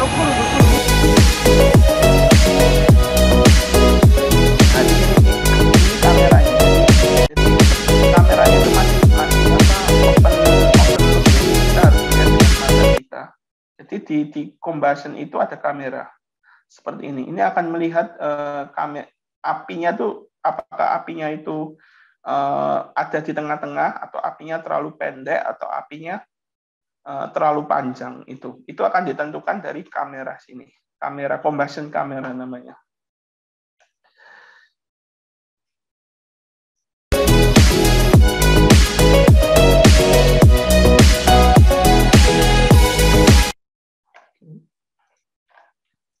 Oke, terakhir.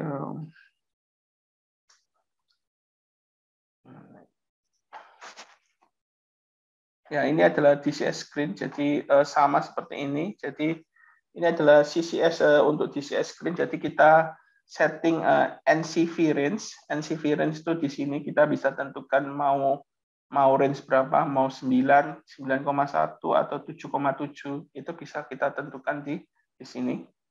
Lalu setting point juga kita tentukan seperti itu. Dan positionnya kamera. Ini fire positionnya ini bisa kita tentukan dengan melihat kamera combustion kamera seperti itu. Nah, ini part terakhir mungkin saya akan cepat aja. Jadi di sini itu adalah electrical systemnya. Electrical systemnya itu fire single line diagram. Oke, jadi ini adalah sistem kita untuk electrical. Ini namanya grafik, ini namanya single line diagram. Kenapa single line? Karena mayoritas kalau power itu pasti 3 line atau 4 line ya. Jadi kita nggak mau menampilkan banyak jalur. Jadi kita ngomongnya single line diagram seperti itu. Nah, di sini itu adalah grid-nya, adalah titik potongnya antara grid dari Dubai, dari municipality, dengan power plant kita. Jadi kalau di video itu, jadi itu seperti titik potongnya itu ya. Nah, titik potongnya ini mulai dari sini ke bawah itu skop-skopnya kita, skop electrical kita. Nah, di sini juga kita ada series reaktor, ya, kapasitor gitu ya. Lalu kita juga melihat adanya CT. Ini adalah gambar CT. Jadi kita mengukur current dan mengukur tegangan di sini yang lewat untuk high voltage di sini. Lalu kita punya ini adalah disconnector.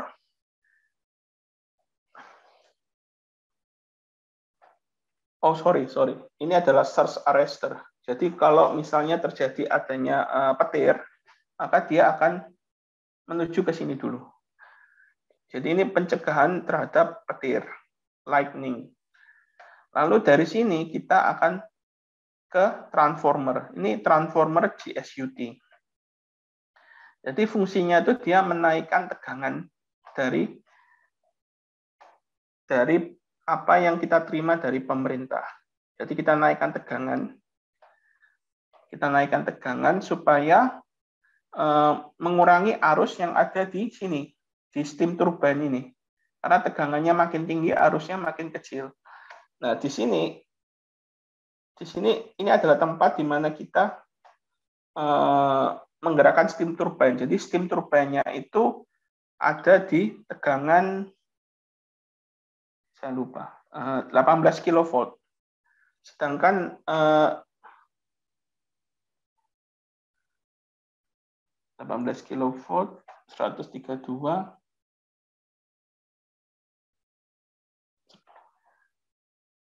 Oh, sorry, saya salah. Jadi ini 132, lalu dia diturunkan, generator step up transformer. Jadi dari 132 kV itu diturunkan jadi 18 kV. 18 kV supaya kita bisa terhubung dengan steam turbine di sini. Steam turbine di sini kita terhubung. Tetap juga kalau tiap high voltage selalu kita pakai surge arrestor ini. Lalu di sini earthing switch. Ini pakai motorized earthing switch di sini. Lalu di sini pakai IPB. Jadi bukan kabel, tapi ini isolated phase busbar. Jadi seperti busbar gitu. Jadi bukan lagi kabel tapi seperti koper gitu ya. Seperti bar gitu ya. Lalu baru kita turunkan lagi ke 6,6 kV. Jadi 6,6 kV ini mulai ranah medium voltage. Jadi kalau di atas, sebenarnya kalau dalam standar, kita punya standar namanya EIC. EIC standar itu standar di electrical itu kalau di atas 11 kV itu dinamakan high voltage. Sedangkan di bawah 11 kV itu dinamakan medium voltage. Jadi dari sini kita turunkan lagi menjadi 6,6 seperti itu. 6,6 kV. Oke.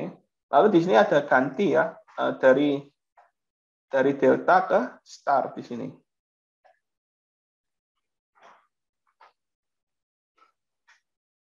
Karena kenapa? Karena mayoritas kalau pakai star itu beban kita bukan motor. Kalau beban kita motor, kita harus tambah neutral, kita harus ganti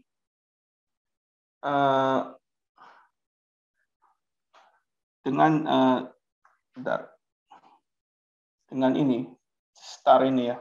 Jadi ini pergantian gitu. Lalu di sini adalah medium voltage kita. Jadi di sini kita punya medium voltage 6,6 kV ya. 6,6 kV ini kita punya step down lagi ke low voltage. Low voltage-nya itu 400 volt. Seperti itu. Jadi 400 volt itu kita turunkan lagi. Ini mulai setelah 400 volt ini lebih ke arah proses equipment. Jadi seperti pompa-pompa atau sensor-sensor itu rata-rata mereka bermainnya 400 volt atau 230 volt ya, 3 fase atau satu fase seperti itu. Lalu juga ada kita pompa yang ada di pompa ini akan juga bergabung tegangannya jadi 700 volt. Jadi pompa ini menggunakan VFD, Variable Frequency Drive. Jadi dia bisa mengatur kecepatan motor ini dengan menggunakan VFD. Lalu yang menarik di sini sebenarnya, di sini ada UPS system. Jadi setelah 400 volt, dia akan turun ke UPS system di sini. Nah, UPS system di sini itu ada UPS AC, ada UPS DC, tapi fungsinya sama, rectifier converter gitu. Nah, tapi baterainya semuanya itu DC. Jadi baterainya itu modelnya seperti aki gitu. Kalau di mobil itu seperti aki, tapi satu baterai itu 1 volt atau 2 volt. Jadi disusun seri gitu, sehingga bisa menghasilkan tegangan 110 volt. Kalau UPS AC seperti itu. Dan DC, karena dia pakai converter ya. Jadi dari DC dia diubah lagi ke AC. Jadi ini adalah UPS AC. Jadi dari AC ke DC, lalu dari DC ke AC ini. Sedangkan ini dari AC ke DC saja. Ini untuk UPS DC. Nah, UPS DC UPS ini fungsinya apa? DC UPS ini fungsinya untuk kontrol kabinet. Jadi kontrol kabinet itu tidak boleh tanpa baterai. Jadi harus ada redundansi. Syaratnya harus ada redundansi, harus berasal dari UPS feeder. Jadi dia punya backup dari baterai seperti itu. Nah, seperti itu kurang lebih. Lalu terakhir untuk electrical kita punya namanya itu island mode dan kita punya namanya itu grid mode. Jadi island mode itu gimana? Jadi gini. Jadi kan ini kan kita membuat power plant. Nah, ketika kita membuat power plant, kita juga membutuhkan energi. Karena motor-motor atau transformer atau baterai itu perlu di-charge. Nah, karena itu kita perlu kita perlu namanya temporary power supply. Temporary power supply, bentar.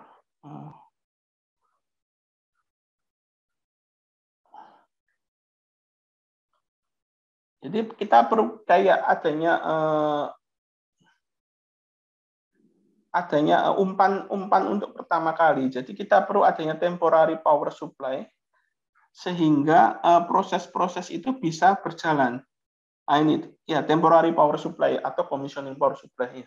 Jadi temporary power supply ini kalau dalam construction, temporary power supply ini dia diberikan terlebih dahulu. Kita tidak menyambung ke grid ini. Grid ini kita putus. Di sini ya, disconnector.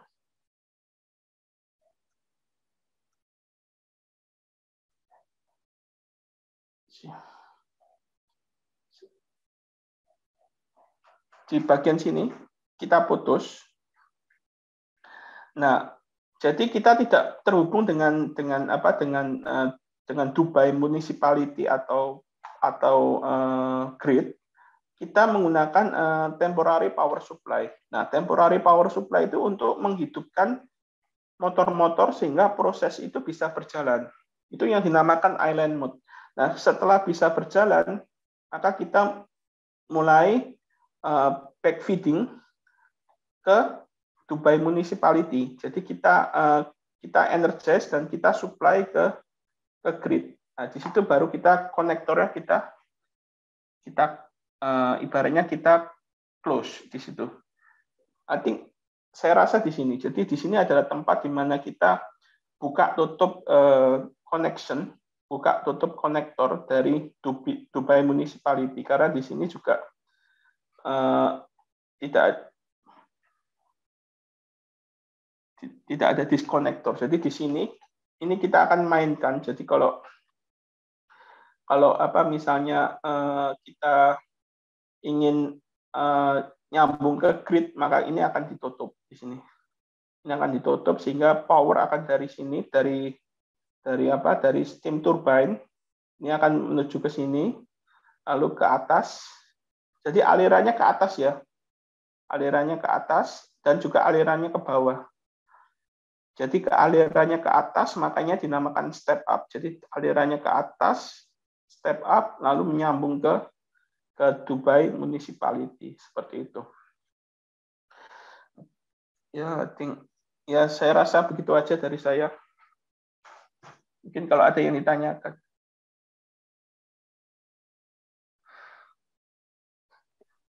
Baik, Pak Prasetya. Baik, jadi luar biasa sekali ya materi yang disampaikan oleh Pak Prasetya Utomo. Semoga materi yang disampaikan tadi dapat bermanfaat untuk kita semua. Mulai dari tadi pembahasan dari limbah sampah menjadi abu, lalu dilepaskan tanpa merusak lingkungan dengan konsep step by step yang Pak Pras tadi sampaikan. Jadi mungkin dari teman-teman di sini ada yang mau ditanyakan, boleh silahkan bisa langsung open mic atau mungkin lewat kolom chat Zoom ya teman-teman.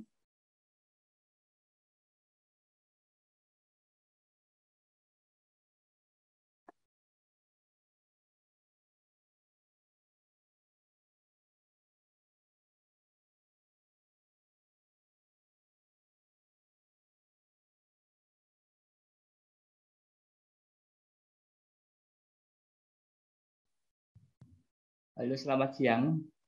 Boleh bertanya? Selamat siang, boleh silakan langsung bertanya aja. Iya, Pak.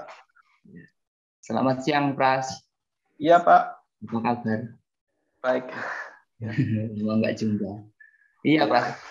Tadi sangat detail ya dari proses awal sampai dihasilkan listrik dan proses pengontrolnya bagaimana. Saya tertarik di pengalaman wajah. Jadi seperti yang di Dubai itu kapasitas hariannya berapa? Kapasitas artinya sampahnya itu loh.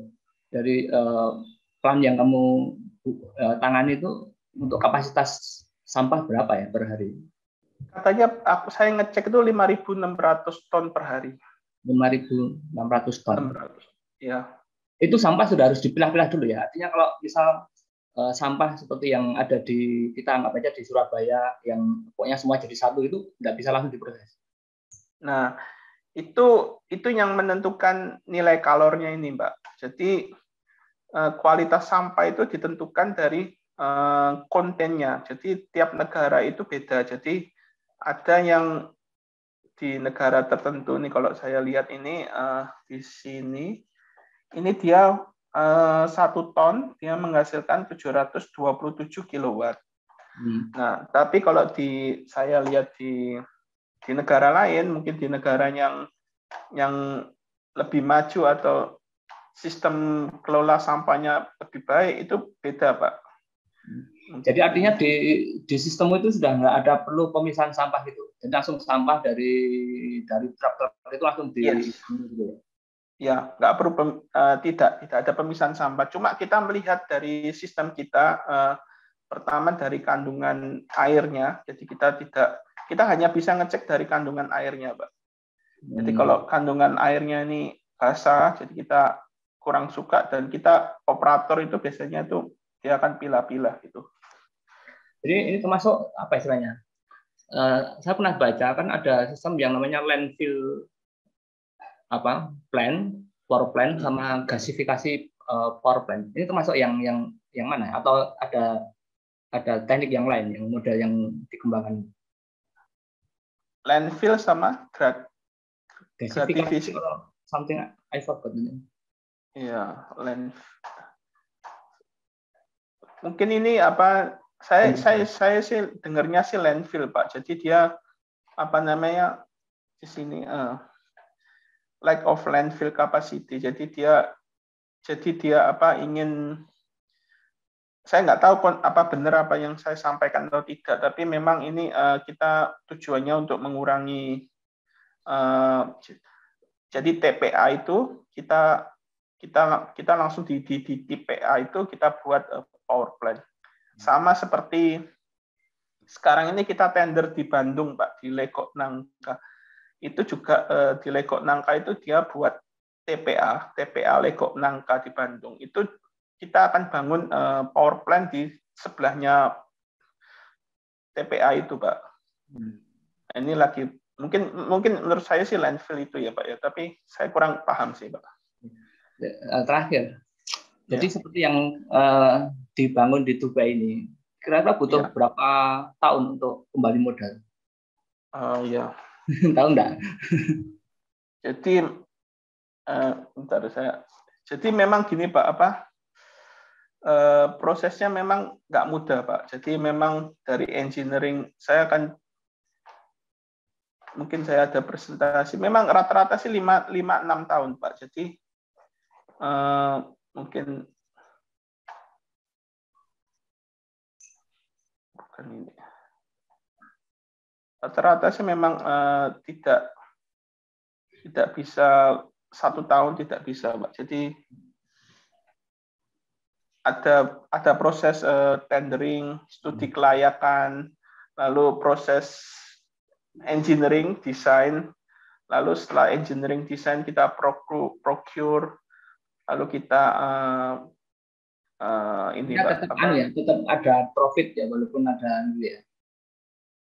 Nah ini Pak, jadi kerja di sini agak sulit, Pak, karena gimana? Karena kita tuh ada namanya LD, liquidated damage. Jadi itu kalau misal kita terlambat karena hubungan kita ini ke klien, ke municipality, itu biasanya dia ada due date.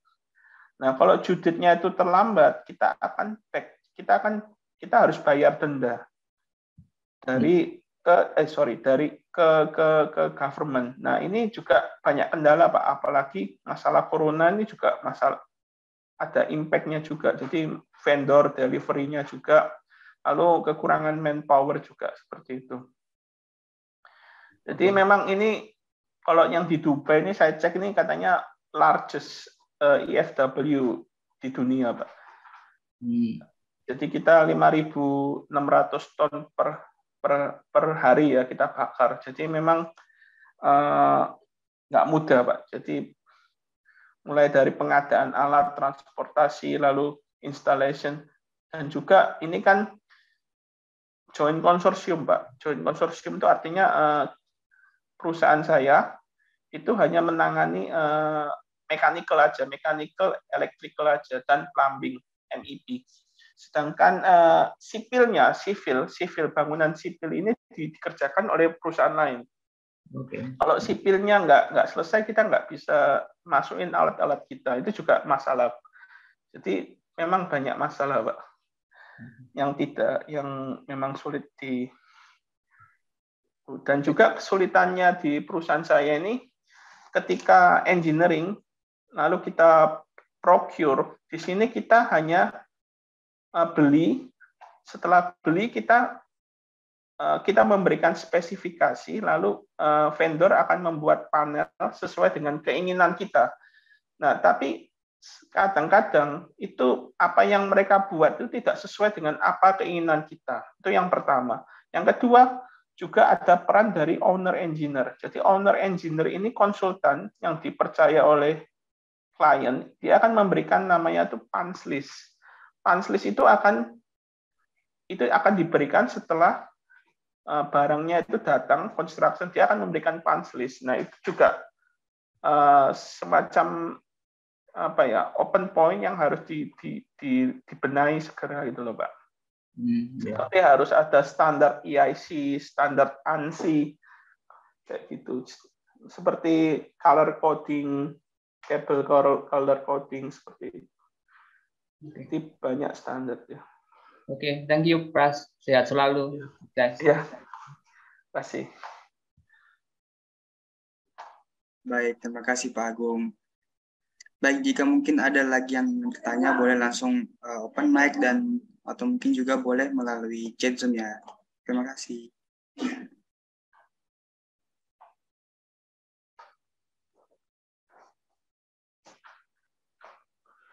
Halo, selamat siang. Apakah saya boleh bertanya? Iya, boleh, Pak. Saya Selamat siang, boleh. Perkenalkan, nama saya Samudra. Ya. Saya di sini mau bertanya tentang PNID pada SNCR. Boleh dikenalkan? Apa? PNID pada SNCR. Oke, PNID pada SNCR, bentar.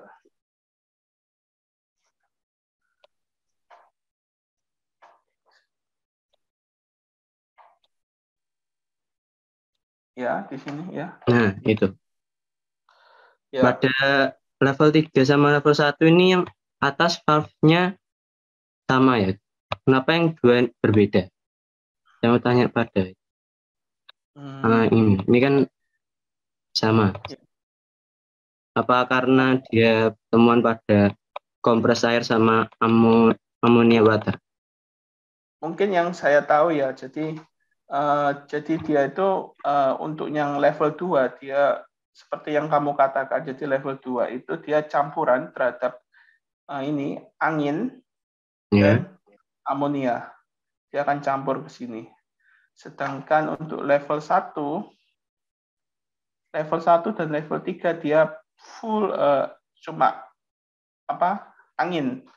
Mungkin supaya dia tuh cooling dulu. Jadi angin di sini fungsinya untuk supaya cooling dulu, sehingga setelah cooling ini bisa amonia bisa disemprotkan seperti itu. Tapi emang ini proses engineer, jadi saya kurang paham juga kalau boleh ngomong, tapi prosesnya seperti itu. Jadi kenapa mereka semprotkan dulu udara, lalu amonia, lalu udara, mungkin ada proses, ada perhitungannya sendiri, melihat ya itu yang saya bisa kasih tahu. Ya, baik, terima kasih. Terima kasih.